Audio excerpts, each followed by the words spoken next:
The kitchen filled with steam as Henry Walsh stirred the large pot of soup, his weathered hands moving with the practiced ease of someone who had done this thousands of times before.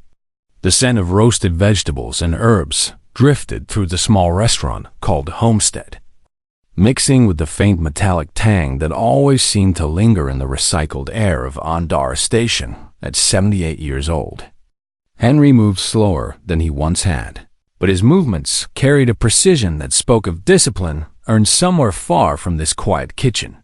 He chopped onions with swift, even strokes, the knife rising and falling in a steady rhythm that had become meditation over the years. "Table 5 wants the grilled chicken special," Susan Park called out as she pushed through the kitchen door, her young face bright with the enthusiasm of someone who still found the job exciting. She had only been working at the homestead for 3 months, but Henry appreciated her cheerful energy and her genuine care for the customers. Henry nodded without looking up from his cutting board, already reaching for the seasoned chicken breast he had prepared earlier that morning.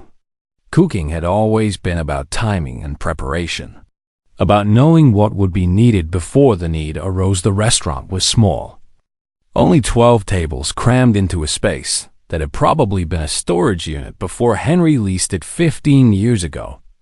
The walls were decorated with simple paintings of earth landscapes, rolling hills, forests, oceans, places Henry remembered from a life that felt like it belonged to someone else entirely.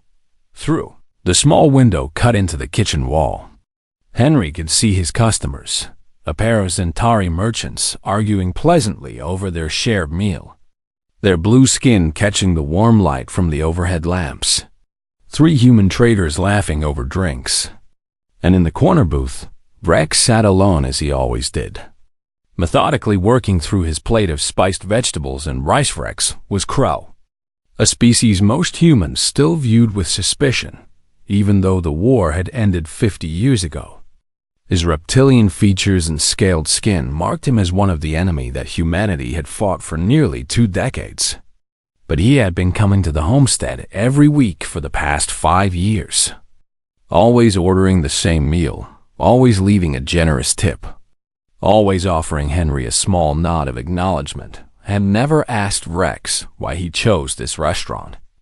And Rex had never volunteered the information. Some understandings didn't require words. The dinner service moved along with its usual steady pace. Henry cooked, Susan served, and the customers ate and talked, and created the comfortable noise of people sharing a meal together. This was what Henry had wanted when he opened the restaurant, a place where different beings could sit in the same room without fear or hatred, where the simple act of eating could be shared across the divisions that had once led to war. He was plating the evenings. Special herb-crusted fish with roasted root vegetables when the door chimed and a new customer entered. Henry glanced up out of habit and saw a young Centauri woman carrying what looked like recording equipment, her large eyes scanning the restaurant with obvious interests. Susan greeted her and showed her to a table near the kitchen, close enough that Henry could hear their conversation as he worked. "I'm researching the human Krell wars for a documentary," the Centauri woman said, her voice carrying the musical quality typical of her species. "I'm looking for survivors, people who lived through those terrible times and can share their perspectives." Henry's hands stilled for just a moment before resuming their work, but something cold had settled in his chest. "That's fascinating," Susan replied with genuine interest. "I was born after the war, so I only know what they teach in school. My parents don't talk about it much. Many don't," the Centauri woman said. "The trauma runs deep. That's why I want to document these stories before they're lost. I'm Kiva, by the way." The evening continued, but Henry found himself aware of Kiva's presence in a way he normally wasn't with customers. She ordered a simple meal and ate slowly, occasionally making notes on a datapad, her eyes moving around the room as if cataloging every detail. When Henry brought out her order, himself something he rarely did, she looked up with surprise and gratitude. "Thank you," she said warmly. The food here is wonderful.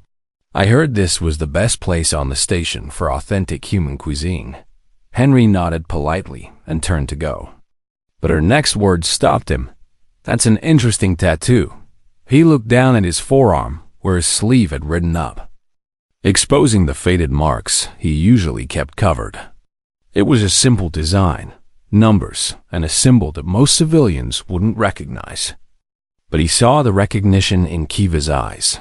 "You served," she said softly. "Not quite a question.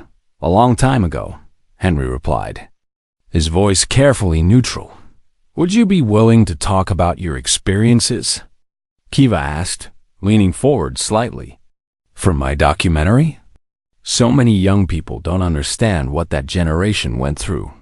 I have work to do," Henry said, cutting her off with polite firmness.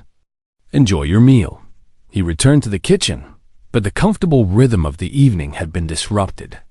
Memories he normally kept locked away were pressing against the edges of his consciousness, threatening to break through the careful walls he had built over decades. Susan came back to pick up another order and studied his face with concern. "You okay, boss?" "Fine," Henry said, forcing himself to focus on the task at hand. "Just tired." She didn't look convinced, but knew him well enough not to push the rest of the service past without incident. Kiva finished her meal, paid, and left, though Henry noticed she spent a long moment looking at him through the kitchen window before she went. The other customers gradually filtered out until only Rex remained. Nursing his usual after-dinner tea, Henry was cleaning the kitchen when Susan poked her head in.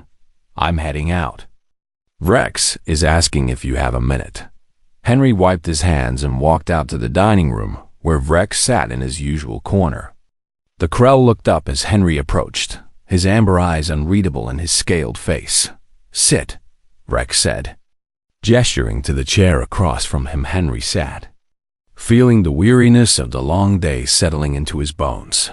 "The Zentari asked you about the war," Rex said. "It wasn't a question. She did. And you said no." "I did." Rex was quiet for a moment, his clawed fingers wrapped around his teacup. When he spoke again, his voice was gentle. "Good. Some things are better left in the past." Henry met his eyes and found understanding there, the kind that only came from shared experience, even if that experience had been on opposite sides of a conflict.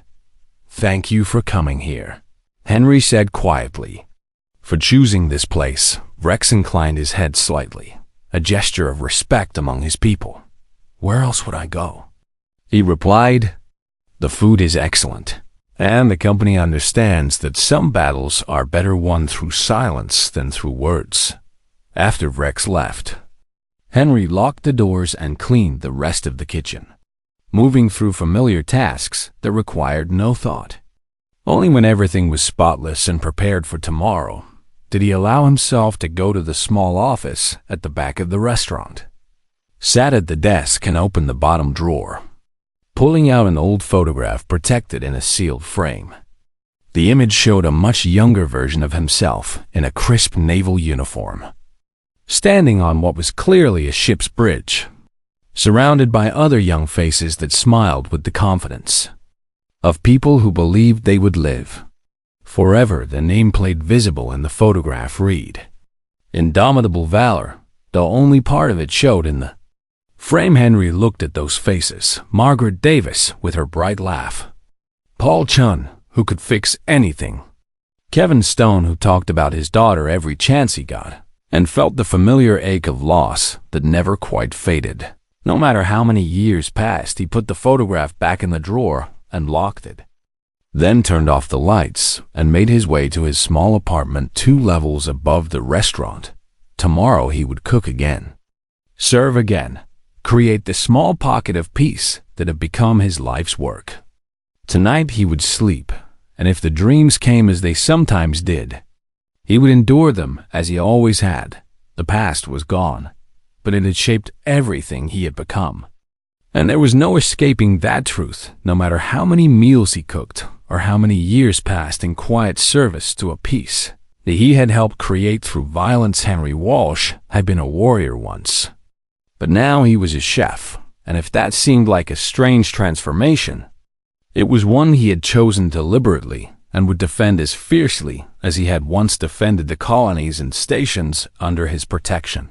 The kitchen was his bridge now, and every meal was a small victory in a war for peace that never truly ended. Kiva returned 3 days later, and Henry knew the moment she walked through the door that she had come with a purpose. She carried the same recording equipment, but this time she moved with the determination of someone who had done their research and found something significant. Susan seated her at the same table near the kitchen, and Henry tried to focus on the lunch orders that needed his attention.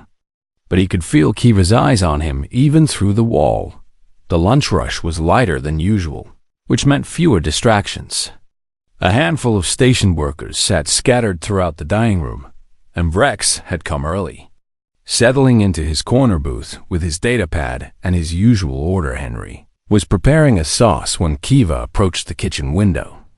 Her expression respectful but insistent. "Mr. Walsh," she said, and the use of his name made it clear she had indeed been digging into his background. "I understand you value your privacy, but I believe your story could help people understand the true cost of war and the importance of peace." "I'm just a cook," Henry said without looking up from his work. "You were Commander Henry Walsh of the destroyer Indomitable Valor," Kiva said quietly.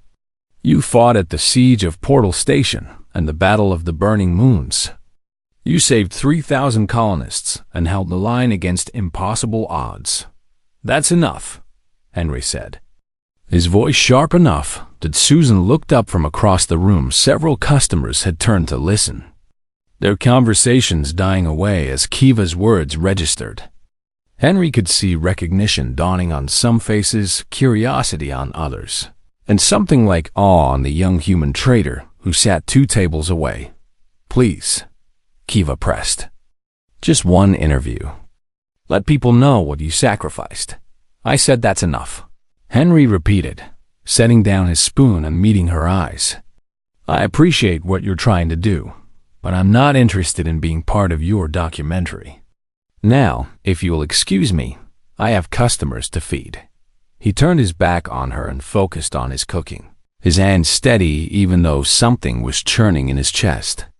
He heard Susan gently escort Kiva back to her table, heard the murmur of conversation resume. But the comfortable atmosphere had been shattered.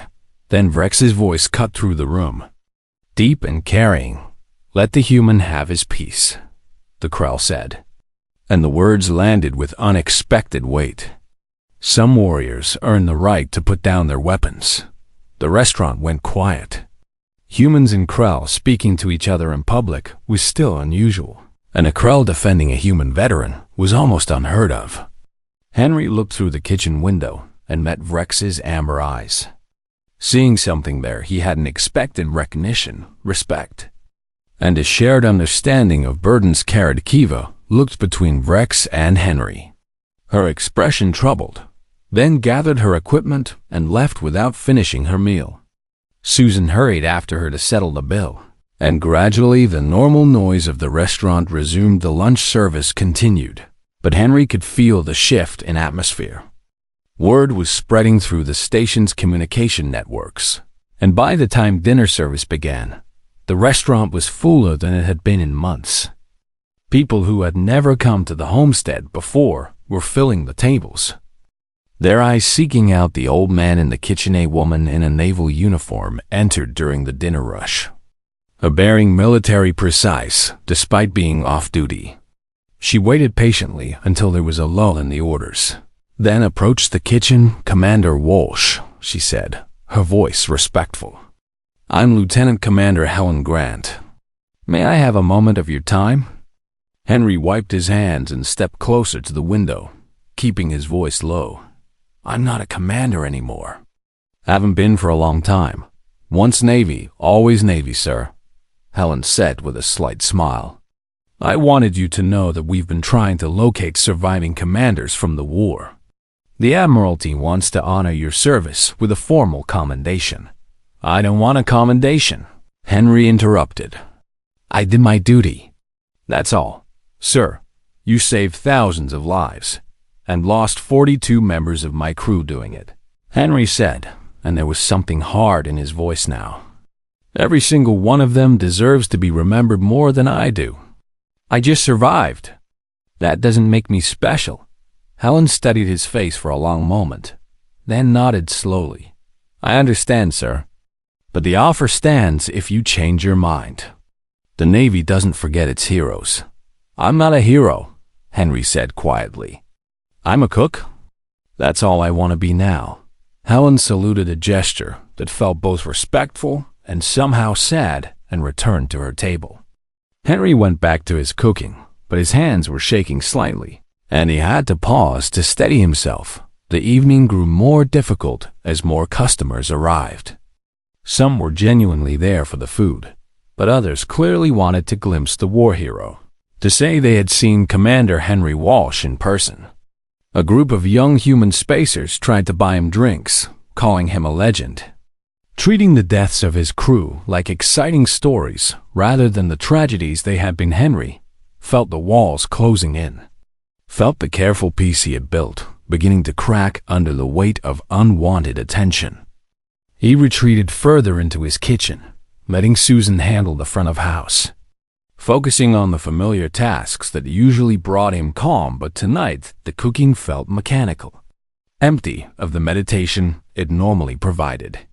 His mind kept drifting back to battles he hadn't allowed himself to think about in years, to faces he had tried so hard to honor by living the peaceful life they had died to create when the last customers finally left, except for Rex, who lingered as he sometimes did. Henry sagged against the counter. Feeling every one of his 78 years, Susan came into the kitchen and found him there, concern written across her young face. Boss, you should sit down. I'm fine, Henry said automatically. You're not, Susan replied with gentle firmness. Come on, let me make you some tea. She guided him to a stool, and Henry let her, too tired to protest. She moved around his kitchen with growing confidence, finding the tea and cups, heating the water, all while maintaining a comfortable silence when she placed the cup in front of him. Henry wrapped his hands around it and let the warmth seep into his cold fingers. I don't like to talk about the war, he said finally. There are things I did, things I saw. They don't make for good stories. You don't have to explain, Susan said, sitting across from him. Not to me. My mother taught me to cook, Henry continued, as if she hadn't spoken. Before the war, I was going to open a restaurant on Earth. That was the plan. Then the Krell attacked the outer colonies, and everything changed. He paused, drinking his tea, organizing thoughts he had kept buried for decades. I joined because I wanted to protect people, to make sure others could live the peaceful lives we all deserved. The Navy made me good at it, at fighting, at tactics, at making the hard calls. But every decision I made cost somebody something. Every battle won meant people lost. Susan listened without interrupting, her eyes steady on his face. After the war ended, I couldn't go back to Earth, Henry said. Too many memories, too many faces I'd never see again. So I came here to neutral space, and I opened this restaurant. I cook because it's creation instead of destruction. I serve all species because the war taught me that we're all just trying to survive, trying to build something better than what we had. That's beautiful, Susan said softly. It's penance, Henry corrected. Every meal I make is for the ones who didn't make it home. They sat in silence for a while, the kitchen quiet around them. Then Rex appeared in the doorway, his large frame filling the space. The young one left her contact information, he said, holding out a small data chip. She says she will wait for your answer, but she hopes you will reconsider. Henry took the chip, turning it over in his weathered fingers. Maybe she's right, Rex continued. Maybe some stories need to be told so the mistakes aren't repeated. You fought at Portal Station, Henry said, not quite a question. I recognize the way you carry yourself. Only veterans move like that. Rex inclined his head in acknowledgement. I did. On the other side of the siege, I believed we were fighting for our survival, that humanity was the aggressor. I learned later how wrong we were, how both our peoples had been manipulated by those who profit from war. And now here you are, eating at my restaurant. And now here I am, Rex agreed. Because you serve good food and ask no questions. Because this place is proof that the war ended for a reason. Because seeing you cook instead of command gives me hope that peace is possible. Henry looked at the data chip. Then at Rex, then at Susan, who watched them both with wide eyes. I'll think about it, he said finally, pocketing the chip. That's all I can promise. Rex nodded, satisfied with that answer, and left. Susan helped Henry finish closing the kitchen, and when she said goodnight, she squeezed his shoulder gently, a gesture of support that meant more than words could have alone in his apartment that night. Henry pulled out the photograph again and looked at those young, doomed faces. What would you want me to do? He asked the image, knowing there would be no answer, but perhaps, he thought, perhaps telling the truth about war, about its cost, its necessity, and its horror, was itself a kind of service. Perhaps the final duty of those who survived was to make sure the next generation understood what they were really asking for. When they reached for weapons, Henry put the photograph away and lay down to sleep. The data chip on his nightstand, a decision waiting to be made.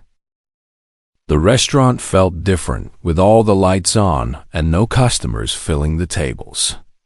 Kiva had arrived exactly on time. Her recording equipment set up with professional efficiency, but she moved carefully, as if afraid that any sudden movement might spook Henry and make him change his mind. Susan sat at the bar, quiet but present at Henry's request. Rex occupied his usual corner booth, his amber eyes watchful. Henry had wanted them there, needed them there, though he couldn't entirely explain why. Perhaps because they represented the present he had built, the life that made the past bearable. Henry sat across from Kiva at one of the center tables, his hands wrapped around a cup of coffee that had long since gone cold. Thank you for agreeing to this, Kiva said softly. I know it's not easy. If we're going to do this, let's just do it, Henry replied. What do you want to know? Kiva activated her recording device, a small sphere that floated between them, capturing everything. Start at the beginning, she said. Before the war. Who was Henry Walsh before he became Commander Walsh? Henry took a breath, reaching back to memories that felt like they belonged to someone else entirely. I grew up on a farming colony called Greenhaven. My parents ran a small farm, grew vegetables, and raised chickens. My mother loved to cook, said that feeding people was the most important job anyone could have because it brought them together. She taught me everything she knew. He paused, surprised by how easily the words came once he started. I was going to open a restaurant on Earth. Had the whole thing planned out, small place, maybe 20 tables, serving simple food made well. That was the dream. Then the Krell attacked the outer colonies. Greenhaven was one of the first targets. Your family, Kiva started. They survived, Henry said. Got evacuated with most of the colonists. But our home was destroyed. Everything we built was gone. I enlisted 2 days after they made it to Earth. I was 23 years old, and I wanted to protect people. To make sure what happened to my family didn't happen to others. Kiva nodded, making notes on her datapad. The Navy found you had a talent for tactical thinking. They did, Henry agreed. I understood patterns, could see how battles would develop. It came naturally, like cooking did. I got promoted quickly, maybe too quickly. By the time I was 30, I was commanding my own ship, the Indomitable Valor. Yes, Henry said, and something in his voice shifted. She was a good ship. Tough, reliable, with a crew that believed in what we were fighting for. We served together for 8 years. We fought in dozens of engagements, protected convoys, defended stations. We did our duty. He fell silent, and Kiva waited patiently, understanding that some stories needed time. "Tell me about your crew," she said finally. Henry's hands tightened around his coffee cup. "Margaret Davis was my tactical officer. Brilliant mind, could calculate firing solutions faster than the computer. She was 24, wanted to study botany after the war. She had already been accepted to the Agricultural Institute on Mars." His voice was steady, but Susan could see the cost of each word. Paul Chun ran engineering. He could fix anything with spare parts and determination. Kept a ship running when by all rights we should have been dead in space. He was engaged to a teacher named Lisa. Showed everyone her picture. Talked about the wedding they were planning. Henry paused, took a sip of his cold coffee. "Kevin Stone was my communications officer. Best I ever worked with. He had a daughter back on Earth, little girl named Amy. She was 6 years old. He carried her drawings with him everywhere, stuck them up all over his station. They all died at the Battle of the Burning Moons." Kiva said gently. "They did," Henry confirmed. "Along with 39 others. I knew every single one of them. Knew their stories, their hopes, their families waiting for them to come home." He was quiet for a moment, then continued. "The siege of Portal Station came first. That was the battle that made me whatever people think I am now. Portal Station controlled the gateway to 12 colony worlds. If the Krell took it, those colonies would be cut off, vulnerable. Millions of people would have been at risk. You held the line for 6 days. We held the line because we had no choice," Henry corrected. "The Krell outnumbered us 3-1. They had bigger ships, more firepower. But we knew what was at stake. Every hour we held was another hour for those colonies to prepare, for reinforcements to arrive." He leaned back in his chair, his eyes distant with memory. "We lost half the fleet in those 6 days.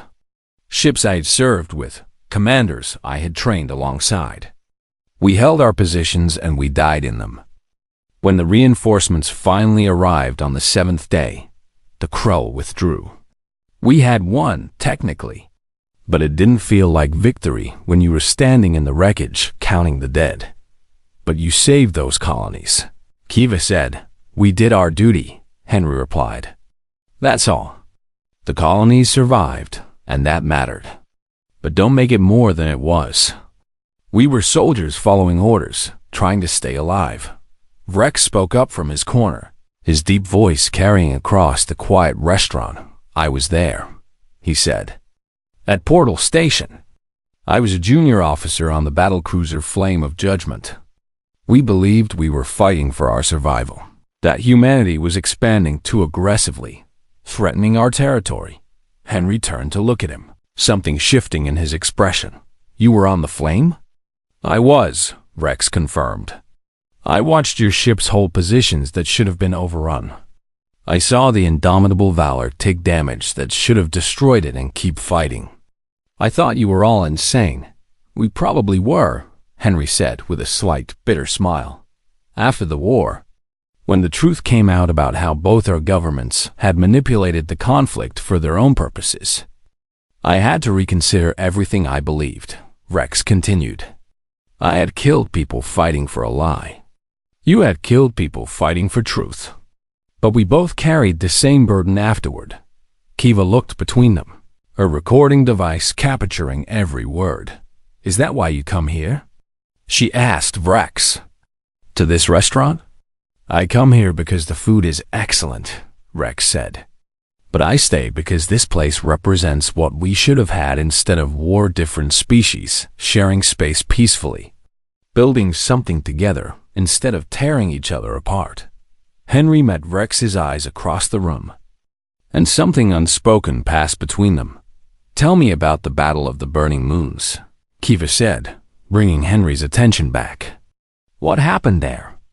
Henry was quiet for a long time, long enough that Susan almost spoke up to end the interview. But then he began. "New Providence was a colony world with 3 moons. Agricultural planet, families mostly, people trying to build lives far from the war. But its location made it strategically important. The Krell wanted it, and they sent a massive fleet to take it. His voice had gone flat, distant. We were assigned to defend it with a small defensive force. 4 ships against 12 Krell battlecruisers. There was no way to win. We all knew it. But there were 3,000 civilians on the surface, and they needed time to evacuate. He paused. And when he continued, each word seemed to cost him. I made the decision to engage directly, to draw the Krell fire and give the transports time to launch. It was a suicide mission, essentially. We all knew it, but nobody questioned the order. They trusted me to make the right call. Susan watched as something in Henry's posture changed, as if he was back on that bridge. Paul kept the engines running beyond their limits. Margaret coordinated the civilian evacuation while calculating firing solutions. Kevin maintained communications even when half the ship's systems were failing. They did their jobs perfectly right up until the moment they died. The ship was destroyed. The ship was torn apart. Henry said harshly. We took hit after hit. I watched sections go dark on the damage display. Knew what that meant. Knew people were dying. Engineering exploded and took Paul with it. I ordered the evacuation. Told everyone to get to the escape pods. His hands were shaking now, and he pressed them flat against the table. Margaret stayed at her station, making sure the last transport got clear. I tried to get her to the pods. We were almost there when the Krell weapons hit the bridge directly. She pushed me toward the escape pod. A support beam fell. I tried to shield her, but then there was weapons fire, and she was gone. Not even time to say goodbye. The silence in the restaurant was absolute. Even the station's ambient noise seemed to have faded away. I got to the escape pod. Henry continued, his voice barely above a whisper. I don't remember how. I just remember the door closing and the pod launching and looking back at the indomitable Valor as she died. I had rammed her into a Krell battlecruiser in those last moments. Both ships were breaking apart. I watched them burn as my pod drifted away. The transports all made it, Kiva said softly. 3,000 civilians survived, and 42 of my crew didn't, Henry replied. 42 people who trusted me, who followed my orders into death. I was supposed to protect them. Instead, I got them killed. You completed the mission, Rex said. You saved the civilians. That was the objective. The objective was to stop being human. Henry said bitterly to make calculations about acceptable losses, to trade lives like they were chess pieces. I was good at it. That's what makes it worse. I was very good at deciding who would die. He looked at Kiva, his eyes hard. You want to know what war is? It's not glory, it's not. Heroism, it's making impossible choices and living with the consequences. 2 weeks after the interview aired across the Galactic network, the homestead looked much the same as it always had: small, warm, welcoming, but something fundamental had shifted in ways. Henry was still processing. The documentary had spread faster than anyone anticipated. Kiva had edited the footage with skill and sensitivity, focusing not on heroism but on cost, not on glory but on the simple human desire for peace. Young people across multiple species were watching it, sharing it, discussing what it meant. The restaurant had become famous, but not in the way Henry had feared. People came not to gawk at a war hero, but to experience what he had built. This small space where former enemies could sit together over a shared meal on this particular morning. Henry was preparing lunch when Susan came into the kitchen with an unusual expression on her face. Boss, there's a group at the door. Well, you should probably come see. Henry wiped his hands and followed her to the front, where 8 Krell stood waiting, their scaled forms and amber eyes marking them clearly as veterans. The leader, an older warrior with ceremonial scars, stepped forward. Commander Walsh, he said in careful standard. I am Thax. I commanded forces at the siege of Portal Station. My warriors and I wish to request the honor of dining in your establishment. The restaurant, which had been full of morning customers, went very quiet. Old tensions never quite disappeared, and seeing a group of Krell veterans was still unusual enough to draw attention. Henry met Thax's gaze steadily, then stepped forward and offered the traditional Krell gesture of peaceful greeting, arms spread, palms up. Showing no weapons, Thax's eyes widened slightly in surprise. Then he returned the gesture with obvious respect. You honor us with your presence, Henry said formally. Please, come in.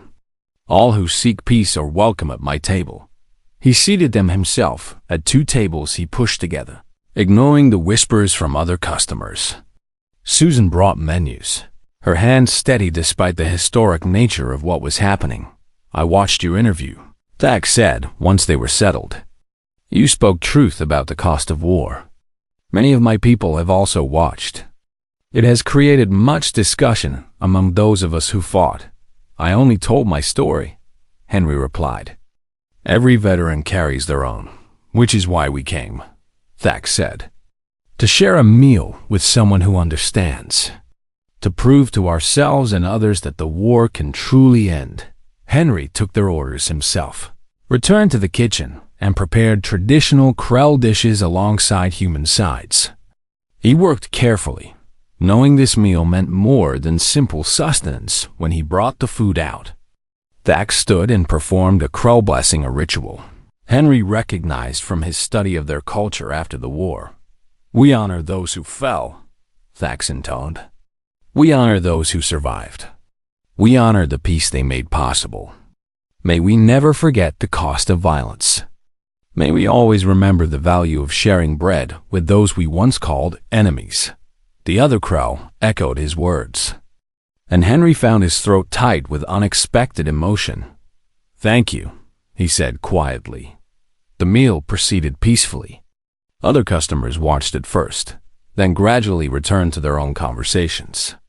By the time the Krell finished eating, the unusual nature of their presence had faded into simple normalcy. Vrex, who had been watching from his corner booth, approached Thax as the group prepared to leave.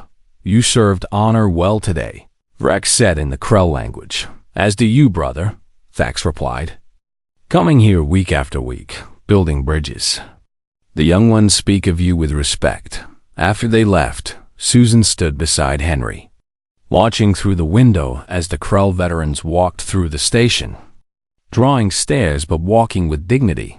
That was incredible, she said. Do you know what this means? Former enemies, sitting together, sharing food.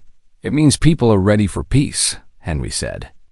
Really ready. Not just willing to sign treaties, but willing to sit in the same room and see each other as people. The documentary is changing things, Susan observed, making people think differently about war and peace. Henry returned to his kitchen, but the morning's events stayed with him.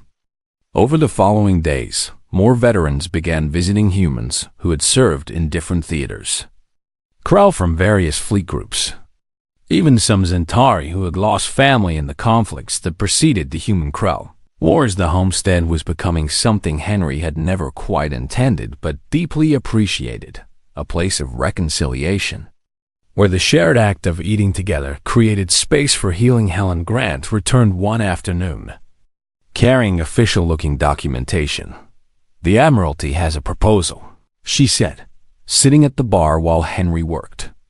They want to establish a scholarship program in honor of the indomitable valor, specifically for young people studying conflict resolution and diplomacy. Henry paused in his chopping. A scholarship? Named after your ship, but focused on preventing future wars rather than fighting them, Helen explained. They saw the documentary. They understand now that honoring the dead means working for peace, not preparing for the next battle. It should be open to all species, Henry said immediately. Helen smiled. They anticipated you would say that. It already is. They wanted your approval before announcing it publicly. Henry thought about Margaret, who had wanted to study plants. About Paul, who had just wanted to marry his teacher. About Kevin, who had wanted to watch his daughter grow up. Yes, he said. But I want it clear that it honors everyone who died in that war, not just my crew. Every life lost deserves to be remembered. I'll make sure that's understood. Helen promised that evening. Susan approached Henry during the dinner prep with news of her own. I applied to the diplomatic course, she said, her voice nervous but excited. I've been thinking about it since I started working here, since watching you build peace one meal at a time. I want to do that on a larger scale.